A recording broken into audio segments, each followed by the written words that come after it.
Good morning, my dear students. We were discussing about chapter 1 of civics, the Constitution of India. We already discussed about what is a constitution and about Constituent Assembly and Drafting Committee. Today we are going to discuss about some important features of India's constitution. First we will see preamble to India's constitution. We, the people of India, having solemnly resolved to constitute India into a sovereign, socialist, secular, democratic republic, and to secure to all its citizens justice, social, economic, and political, liberty of thought, expression, belief, faith, and worship, equality of status, of opportunity, and to promote among them all fraternity, assuring the dignity of the individual and the unity and integrity of the nation. In our Constituent Assembly, this 26th day of November 1949, do hereby adopt, enact, and give to ourselves this Constitution. This is the preamble to India's Constitution. It is given in our textbook, page number 5. I request all the students to draw and write our preamble to Indian's Constitution in your copy. The most important features of Indian Constitution include democracy. This is the first and foremost feature of our India's Constitution. The preamble, the introduction to India's Constitution state that India is a democratic country.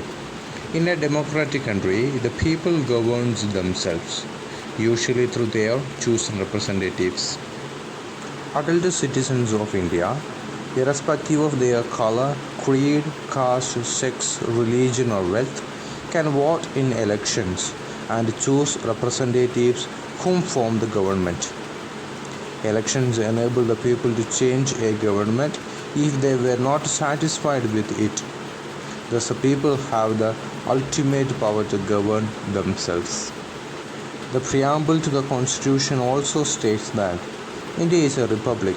Therefore, India has an elected head of state called the President, and there is no hereditary ruler. Hereditary ruler means after the death of the father, the elder son takes the chair. But in a republic, the people are choosing their head.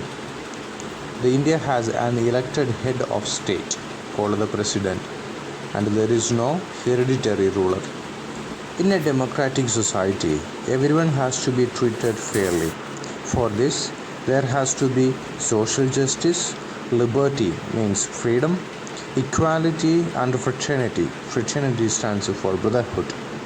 The Constitution of India, therefore, recognizes these are basic ideals. Now we will see these basic ideals of our Constitution. The first one is social justice. In our society, everyone does not have equal status. The caste system divides people into high and lower caste. There are also great differences in wealth. Such differences give rise to many injustices. But our Constitution seeks to remove inequalities and to ensure social justice by giving some extra help and facilities to the weaker sections of society.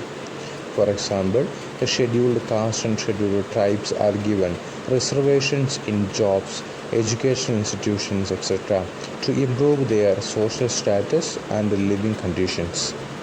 The second one is liberty. The citizen of India has been granted the liberty to choose their own way of life.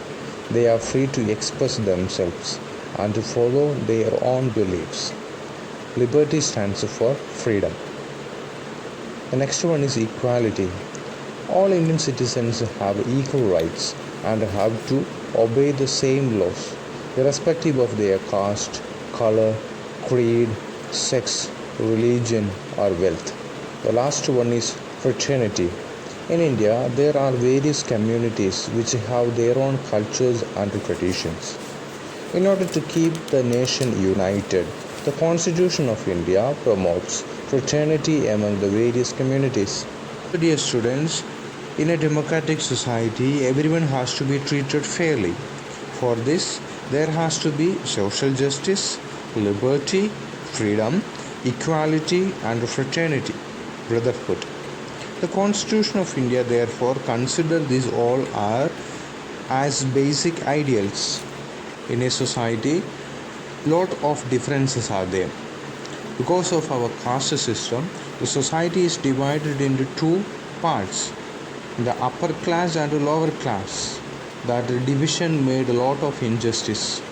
So in order to save the poor people from all this suffering, our constitution removed all the inequalities and ensure social justice. The Indian citizens have the freedom to choose their own ways of life. They are free to express themselves and follow their own beliefs, the religious beliefs. All Indian citizens are equal and they got equal rights and equal opportunities. They all must obey the same laws, irrespective of their color, creed, caste, and religion. The second important feature of Indian constitution is secularism. People in India follow many different faiths such as Hinduism, Islam, Christianity, Sikhism, etc. The constitution states that India is a secular country. This means that in India, no religion is given importance over others. There is no state religion. There is no discrimination or partiality on the basis of religion in government institutions. Everybody got their own freedom to choose their beliefs and to follow it. India is a secular country and no religion is important over other religions. There is no discrimination in the society on the basis of religion.